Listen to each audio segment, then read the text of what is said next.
আসসালামু আলাইকুম ওরহমতুল্লাহি ওবারাকাতু। আল্লাহর বান্দা ফেসবুক পেজ এবং ইউটিউব চ্যানেলে আপনাদেরকে স্বাগতম জানাই। তো আপনাদের সাথে আমি আছি মোহাম্মদ মেহের হাসান আসিফ।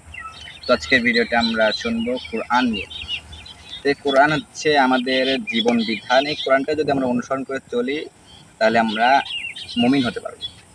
কোরআন এবং রাসূল সাল্লাল্লাহু আলাইহি ওয়াসাল্লামের সহিহ হাদিস এগুলো যারা অনুসরণ করে চলবে তারাই মুমিন হতে পারবে। এই কোরআন এসেছে মানুষকে অন্ধকার পথ থেকে আলোর পথে নিয়ে যাওয়ার জন্য। আল্লাহ তাআলা পবিত্র কোরআনের মধ্যে বলেন সূরা ইব্রাহিম অধ্যায় নম্বর 14 আয়াত নম্বর 1 আলিফ লাম রা কিতাবুন আনজালনাহু ইলাইকা লিতুখরিজান নাসা মিনাল যুলুমাতি ইলান নূর। হে নবী, আমি আপনার প্রতি কিতাব নাজিল করেছি যাতে আপনি অন্ধকার মানুষগুলোকে আলোর পথে নিয়ে আসতে পারেন। এই কিতাব যে পড়বে সে অন্ধকার থাকতে পারবে না, এবং এই কিতাব যে পড়বে সে অন্ধকার থেকে বের হয়ে আলোর পথের দিকে চলে আসবে। এই কিতাবটা পড়লে আপনার হৃদয় ঠান্ডা হয়ে যাবে। আপনি কোরআন পড়লে পৃথিবীর সমগ্র জ্ঞানের সঙ্গে পরিচিত হতে পারবেন, কেন আল্লাহ তাআলাই পবিত্র কোরআনের মধ্যে অসংখ্য জ্ঞান দিয়ে দিয়েছেন। আর এই কোরআনে কোনো ভুল নেই। অনেক বিজ্ঞানের গবেষণা করে দেখেছেন যে কোরআনে একটাও ভুল তারা পাননি।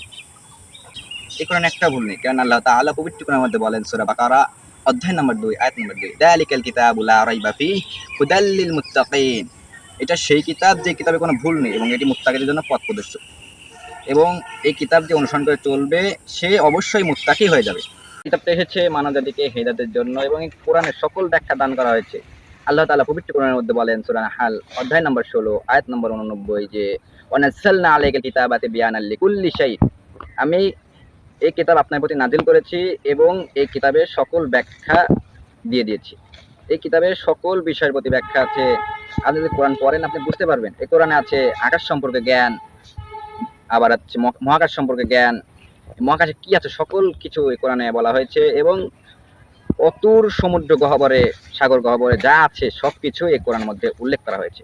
আল্লাহ তাআলা পবিত্র কোরআনের মধ্যে বলেন সূরা বনী ইসরাঈল অধ্যায় নম্বর 17 আয়াত নম্বর 89 যে ওয়ালাকাদ সাফফারনা লিন-নাসি ফি হাযাল কুরআনি মিন কুল্লি মাসাল। এই অবশ্যই আমি কোরআনে মানুষের জন্য বিশেষ উপমা সহিত নাজিল করেছি। আল্লাহ তাআলা বলেন যে ফা ইন্নামা ইয়াসসারনাহু বিলিসানিকা লাআল্লাহুম ইয়াতাযাক্কারুন। এই কিতাব আমি আপনার ভাষায় নাজিল করেছি যাতে মানুষ এই কিতাব থেকে উপদেশ গ্রহণ করতে পারে। এটা ছিল লাওহে মাহফুজে। আল্লাহ তাআলা পবিত্র কোরআনের মধ্যে বলেন সূরা বুরুজ আয়াত নাম্বার 21-22 যে বাল হুয়া কুরআনুম মাজিদুন ফি লাওহিম মাহফুজ। এটি সেই সম্মানিত কিতাব যা লাওহে মাহফুজে সংরক্ষিত। রাসূল সাল্লাল্লাহু আলাইহি ওয়াসাল্লামের বয়স যখন 40 বছর তখন এই কিতাবটা রাসূল সাল্লাল্লাহু আলাইহি ওয়াসাল্লামের উপর নাজিল হয়েছে এবং এই কিতাবে সকল তথ্য আল্লাহ তাআলা দিয়ে দিয়েছেন। এবং একজন মানুষের জ্ঞানী হওয়ার জন্য এই কোরআনই যথেষ্ট। তো আজকে ভিডিও বেশি বড় হয়ে গেল, আজকে এই পর্যন্তই। এই ভিডিও যদি ভালো লাগে আপনারা অবশ্যই শেয়ার করবেন এবং চ্যানেলে নতুন হয়ে থাকলে অবশ্যই সাবস্ক্রাইব এবং ফলো করবেন। তো এই পর্যন্ত আজকে ভিডিও। আসসালামু আলাইকুম ওয়া রাহমাতুল্লাহি ওয়া বারাকাতুহু।